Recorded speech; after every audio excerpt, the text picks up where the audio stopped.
اللهم بارك على محمد وعلى آل محمد كما باركت على إبراهيم وعلى آل إبراهيم إنك حميد مجيد.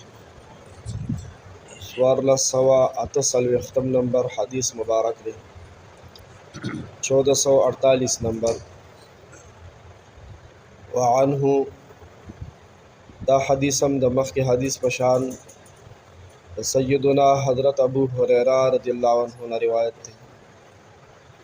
او د دې حدیث په روایت کې د ابو هریره رضی الله عنه سره ابو سعید خدری رضی الله عنه هم مرګره دی. وعنه وعن ابي سعيد رضي الله تعالى عنه قال سیدنا ابو هریره رضی الله عنه سیدنا حضرت ابو سعید خدری رضی الله عنه دواړو نه په شریک دا حدیث روایت دی. الله تعالی دې دواړو نه راضي شي. الله تعالی دې دواړه د خپل ځان نه راضي کړي. الله تعالی دې دواړو لا زما او استاو د ټول امت د طرف نه بهترین بدلی ورکړي.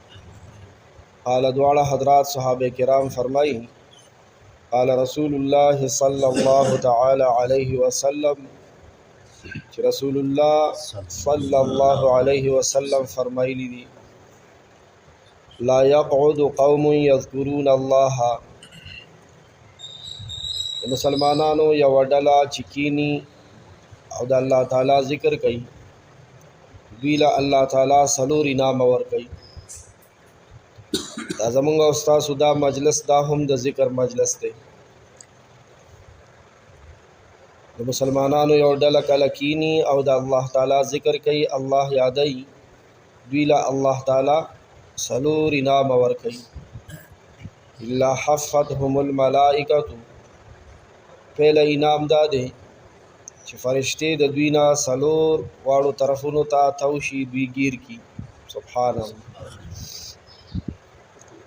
لکه څنګه یو روایت کې مخکې تیر شو ځینې ملائکې دي ګرځي د هغې ډیوټي الله تعالی دا مقرر کړې ده چې مخ د ځمکه باندې چېرته ذکر کېږي دا ملائکې هلته ورجمع شي او هغه ذکر اوري باقاعده او یو بل ته اوازونه کوي چې راشئ راشئ.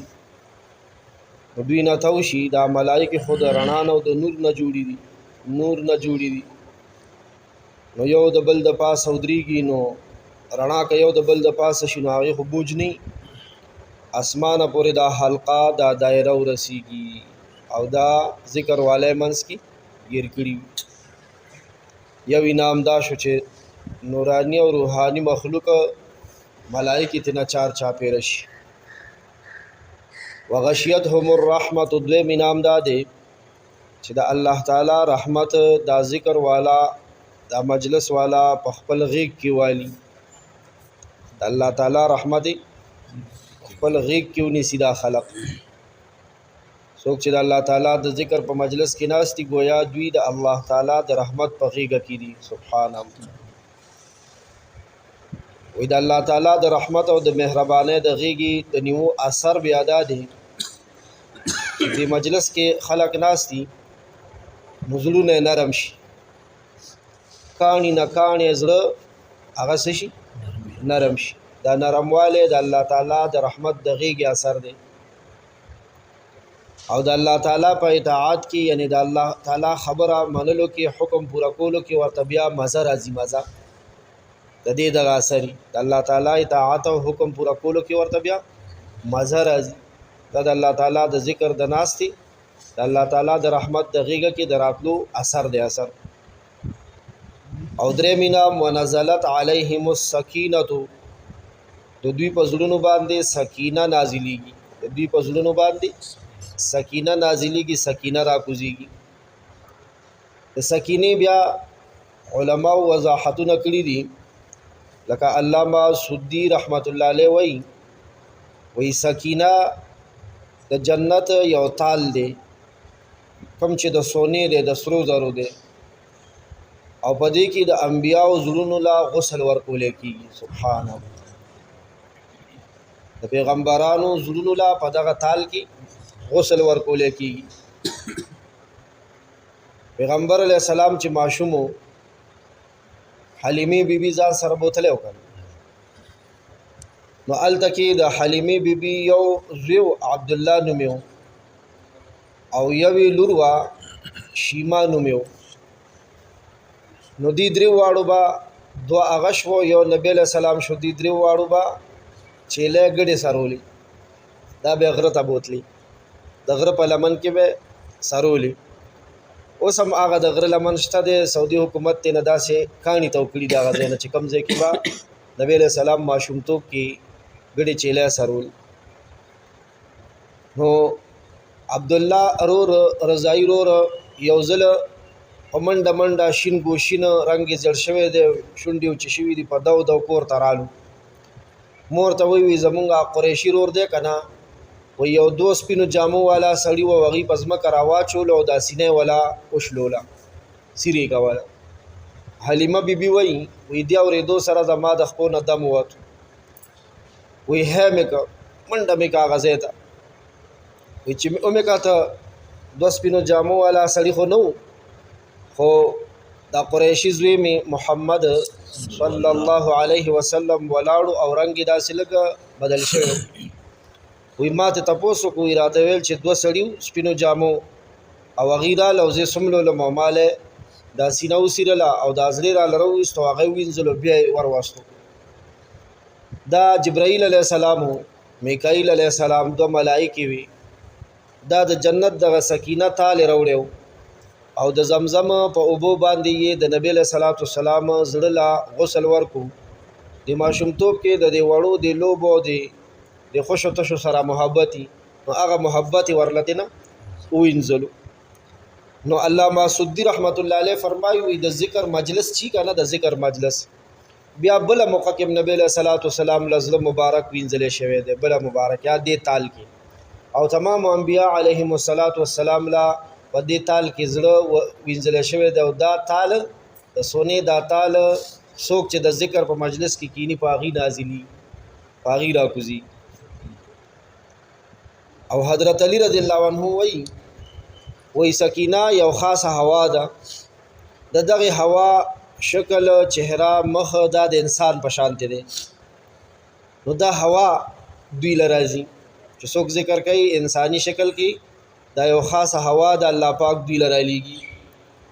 او یا د سکینې نه مراد رحمت دی یا د زړه سکون دی، زړه پکې په سکون شي، زړه ورکې څه شي په سکون شي، په قلار شي. سکون اوس کم دی، سکون شته د ډیپټۍ ځای کې شته، هلته خو لیوني کېږو صیبه، په خپل کور کې شته سکون، مړه خو دوه لاندې وتي نو هر وخت پکې جګړې نو او هر چا تندی را چولې دی، او حجره کې سکون شته، سکون د زړه سکون. دا څومره غیر قومونه دي د زړه په سکون کې لګیا دي چې حاصل کړي. نو کله یو قسم عیاشي کوي، کله بل قسم عیاشي کوي، نو عیاشۍ کې خو د زړه سکون نه، اړه ورکې نور څه کېږي، پریشانه کېږي. د الله د ذکر په مجلس کې د الله رحمت نازلېږي سکینه، او د زړه سکون نازلېږي سکینه. حافظ ابن حجر رحمت الله علیه فرمایلی دي وی سکینه یو داسې عام لفظ دی چې د ټولو ته شاملېږي، د دې ټولو تفسیرونو گنجائش ورکشته دی. دا خبره فتح الباری کې کړې ده. او سلورم انعام چې ذکر والو ته الله ورکوي هغه دی وذکرهم الله فی من عنده.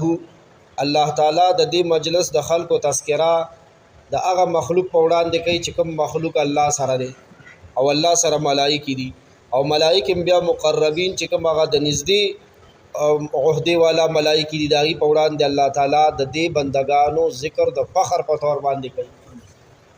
ځکه د انسان د پیدایش په موقع باندې د ملائکو اعتراض کړی و چې دا ولې پیدا کې خون خرابه به کوي، دا به کوي، دا به کوي. هغه خو په خپل ځای خون خرابې خو کوي، خو د تصویر دا بل رخ ورته نو معلومه چې دی کې به داسې پاکان خلک وي چې په نادیده به الله یادوي، الله به یې لیدلی نه او یادوي به، الله به یې لیدلی نه او د الله د قهر نه به ویریږي. نو داسې مجلسونه ورته الله پاک وروښي، په ملایکو باندې فخریت ور باندې وایي.